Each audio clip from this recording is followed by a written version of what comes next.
the recruiting issues that are already there, and an existing structure that many real estate companies just don't want to make meaningful commitments to as far as diversity.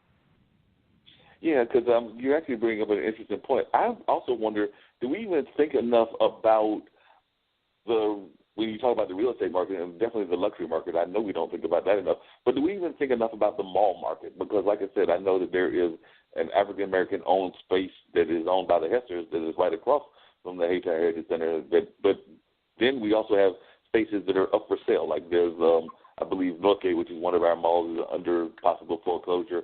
Definitely Lakewood is under foreclosure, even though they have somebody that is looking at that property, which is definitely not African-American.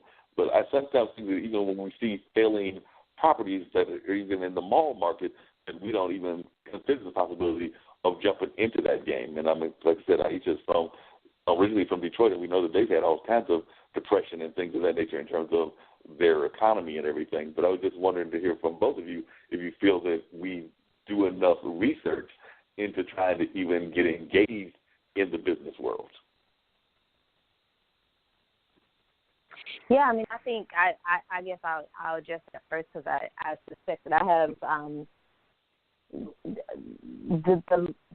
the least amount of knowledge about real estate. But what I can say, kind of from studying public policy, which is one of the masters that I'm getting, is kind of intergenerational wealth is important when we start talking about real estate, when we start talking about the industry, because I definitely think there's a sense in which commercial real estate, high-end real estate has been undergone a canonization process by which for minorities, for really black folks, which includes women and men, to gain access, because as my brother just spoke to earlier, I mean, if you don't have the type of capital to not make income for 6 months, or when I consider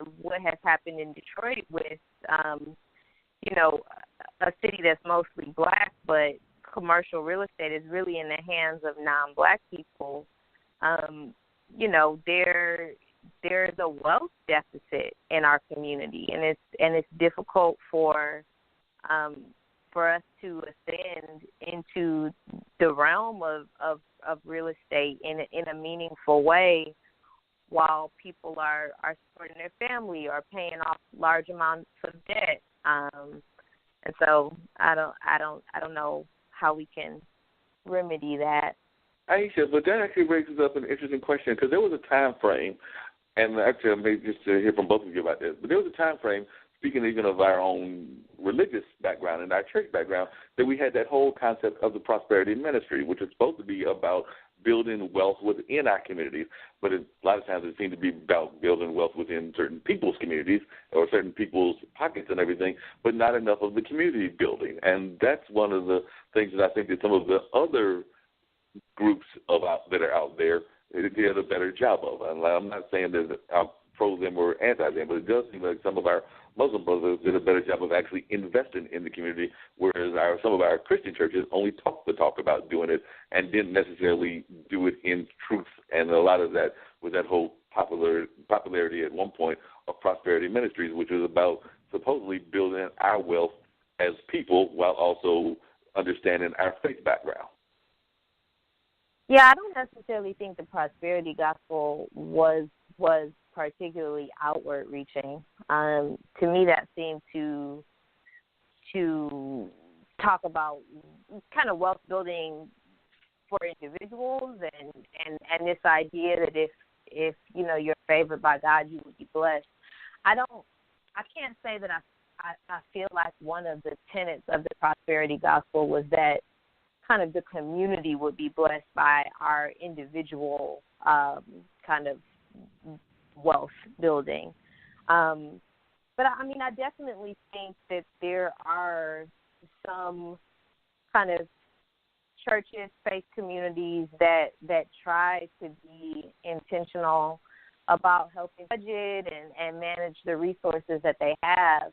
But I think that the reasons why we're not able to build wealth in the same ways that other communities are has a lot to do with systemic inequities that have to be kind of challenged and worked on. I think that there are some gains and advances that we can make on a micro level, but I think that there are some serious macro level challenges that we're fighting when we are in a society that by design is meant to kind of oppress certain groups of people so that other groups of people can rise. Yeah, I think there's a book called The Color of Law, and as a real estate person, I read that book twice, and it sort of outlines essentially how all of the ghettos projects in the country were created. The example that I give a lot of people, my grandfather bought his house around 1952 in South Miami, in an area called Richmond Heights, which was built for Black World War II veterans, because at the time there were very few places that Black people were permitted to buy homes. The FHA would not give them loans. The military would not. The GI Bill would not cover loans in integrated communities. So when he bought his house for $8,000, let's say someone else bought a home in Miami Beach for $8,000 that same year. Today, my grandfather's house is worth probably between $150,000 and $200,000. That same home in Miami Beach is worth probably between $3 and $5 million today. So that equity that a parent could use to invest in their child's business, that they could use to pay for college, that they could use for any number of things, we don't have that in our communities because we were, as Aisha just said, systematically we couldn't own in those places to be able to benefit from those increases in equity because of zoning, because of redlining, because of restrictions on deeds.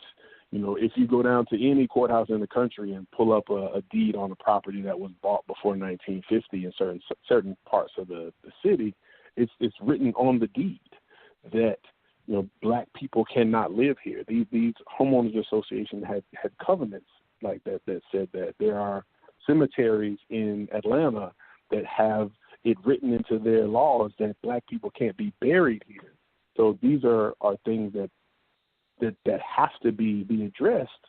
The seismic shift that would have to happen for them to get addressed, on a large scale quickly, it is very unlikely to take place, which is why, real estate investing and just overall education is one of the things that can help us make significant gains, but it's going to have to be consistent and incremental.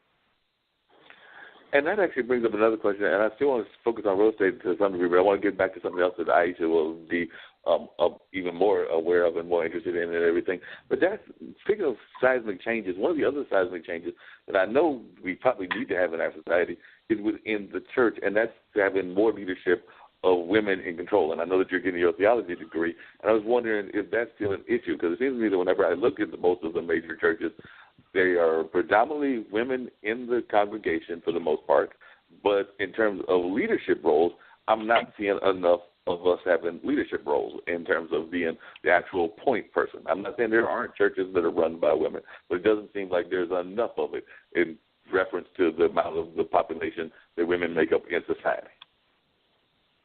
Yeah, so I think one of the things that we have to do before we have such conversations about leadership is really define what that means, what that looks like, particularly what that looks like in the life of the church. By leadership, do we mean leadership in teaching, in preaching? Do we mean leadership in kind of administration and the organizational structure of the church? I think generally kind of the resonant view people have is someone preaching. But I think that there are a number of ways to look at leadership in the church, and I think representation is important in communities in terms of having women preaching. But I guess for me, the more kind of complex conversation is for churches that for whatever reason don't believe that women should preach on Sundays but might be able to teach in other capacities. And we can have a theological conversation about, why that is the case. But I think it's more helpful for us to have a broad understanding of leadership, because there are certain denominations, even within the Black church, that a woman won't preach. But what does it look like for the church to actually set an example for the world in terms of how women can lead?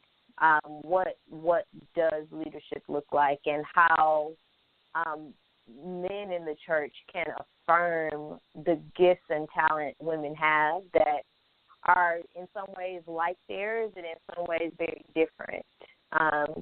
And I guess I don't know exactly what that conversation looks like, particularly in the wake of movements like Me Too, but I think the beginning of such conversations have to involve men actually taking time to listen to the experiences that women have in the church and the ways that they have been kind of, victimized by men that are in power, and actually lamenting some of the ways that we have been a part of the problem and have not been distinct from the world, but actually have looked much like the world.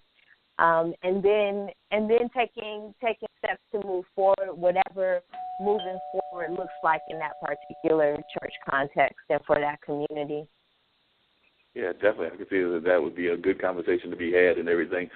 Dean, I think that might be church on the other line. Speaking of churches, but not a church, it's Church the Poet. Is that who we've got on the other line, or is it Tequila Jim? Actually, we got Tequila Jim, and we got about a good 15 minutes left to rock out. So, Tequila Jim, welcome to Straight Talk with Dean and Mark. Yeah, thank you. You guys are pretty cool. Hey, how you doing, Mr. Jim and Tequila Jim? So I understand that you are a musician, so we've been having this conversation, so I just wanted to find out more about what you've got going on musically in your part of the world. I believe that, if I remember correctly, you're in Rhode Island, but we've been talking to folks here in Durham with Aisha, and down there in Miami with Nathan, and now we've got you. So if you'll share a little bit about your musical career and what you've got going on. Oh, my goodness. Well, first of all, I'm really impressed with what you people have going on. I just have a lot of respect and admiration that you're doing what you do. And well, thank you. Absolutely. Yeah, that's beautiful, man. That's beautiful. It's fantastic. Well, geez, I mean, I have a long, complicated, story, difficult road, paid a lot of dues and stuff, and I sing, write songs, play guitar, play bass, play harmonica, and do some other things. So I've been recording and writing, and I play gigs, and I don't even know where to begin with you, man. Well, that's a good start to begin. What were some of the complications that you had? Like I said, you definitely talk about it. Oh, my God. Well, let's see. Well, I mean, I'm a cancer survivor. I survived a heart attack.